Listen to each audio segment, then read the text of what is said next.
મેં જ્યાં ખેડોની અંદર કથા કરવા ગયા હતા ત્યાં પ્રત્યક્ષ રૂપે ચાપલ માતા બિરાજે છે.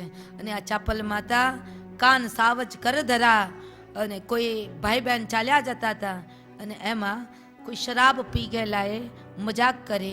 કારણ કે ભાઈ બહેન બેલગાડીની અંદર, બળદગાડીની અંદર બંને ભાઈ બહેન જતા હતા. રસ્તામાં એક બળદ બીમાર પડ્યો, માંદો પડ્યો.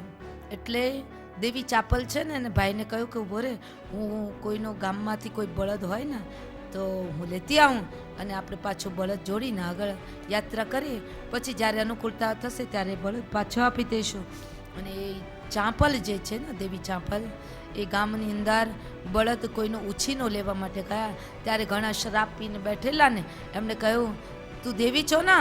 અરે તો આ બળદ શોધવા માટે નીકળી છો. દેવીનું દેવીત્વ તો ત્યારે પ્રગટ થાય કે તારા બેલગાડીની અંદર એક બાજુ બળદને બાંધ ને એક બાજુ તું સાવજને બાંધ, તો તને કહું કે સાચા અર્થમાં તું દેવી કન્યા છો. અને દેવી એને કોઈ ચેલેન્જ કરે ને ત્યારે એને બહુ ગુસ્સો આવે ને કોપ આવે.